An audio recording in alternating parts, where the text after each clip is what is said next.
Valley. Thank you, Madam Speaker. As this is my first speech in this House, I hope you'll indulge me if I take a moment to thank the people of Skeena-Bulkley Valley for placing their trust in me as their representative. I'd also like to thank my wife, Michelle, and my daughters, Ella and Maddie, for their unwavering love and support. The riding I have the honor to represent is not only the largest in British Columbia, it is arguably one of the country's most spectacular.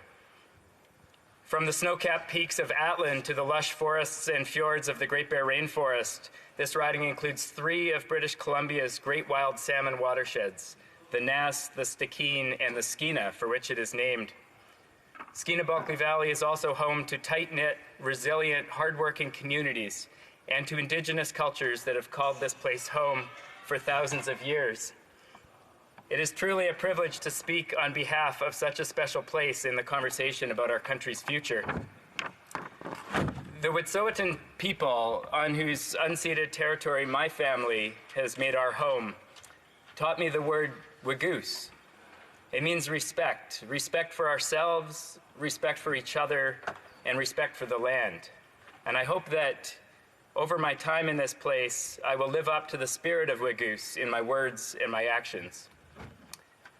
Prior to this role, I had the opportunity to serve for 8 years as the mayor of the town of Smithers, which was an honor and a joy. The motion we are now debating concerns infrastructure, and my time as mayor helped me appreciate how important infrastructure is to the quality of life Canadians enjoy. And that is why, in general, I support this government's focus on infrastructure investment.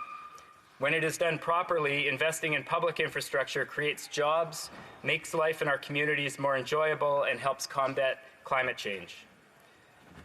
This motion is calling for an audit of the government's $186 billion infrastructure plan, however, and it is difficult to argue with a motion that seeks to help Canadians gain greater clarity on what infrastructure funds are being spent on and whether the investments are achieving the government's stated goals. I must admit, it was alarming to read that Budget 2018 only accounted for $21 billion of a total $91 billion in infrastructure funding, and that the Parliamentary Budget Officer found it difficult to fully account for the delivery of promised infrastructure funding. The question I and many Canadians are still left wondering is, where is the $70 billion that is left unaccounted for? This is a government that promised transparency, and yet we read that the Parliamentary Budget Officer has had difficulty accessing the documents needed to evaluate spending plans.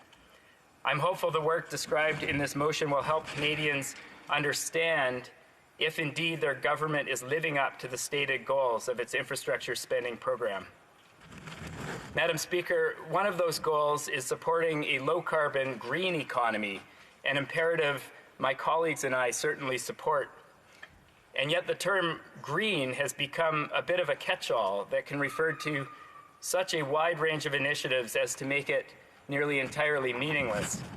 When it comes to the climate crisis, Madam Speaker, Canadians deserve more than window dressing. They deserve measurable actions that add up to deep reductions in climate pollution. Does the government's infrastructure spending add up to these deep reductions?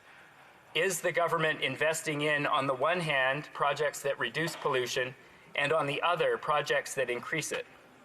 Is the government maximizing pollution reductions by requiring carbon sequestering materials like wood in projects, or materials such as lower carbon concrete that we heard my honorable colleagues speak to earlier today?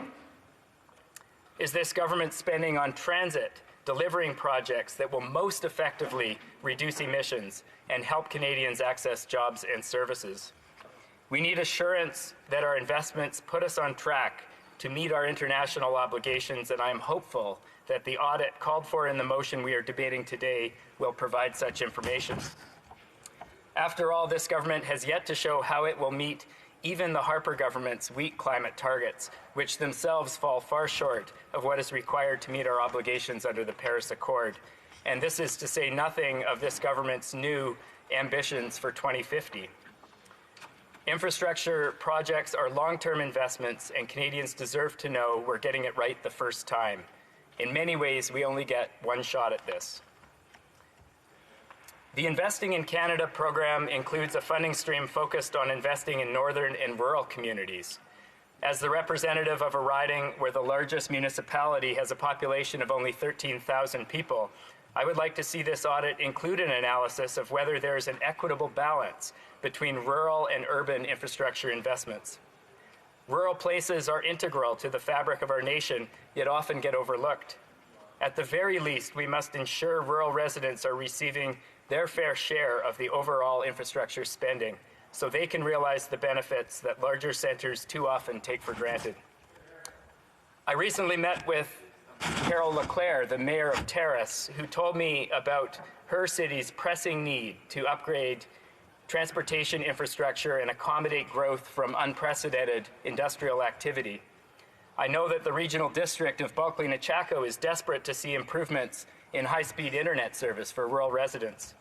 Prince Rupert, a city of only 12,000 residents, has estimated its infrastructure deficit at over $350 million. Highway 16, the Highway of Tears, runs through our riding and still lacks adequate cell phone coverage along long stretches. On Haida Gwaii, residents want to end their dependence on diesel power and instead move rapidly to renewable energy. Nearly every community in northwest British Columbia has projects on the books to renew water and sewer lines, water treatment facilities, and other core infrastructure.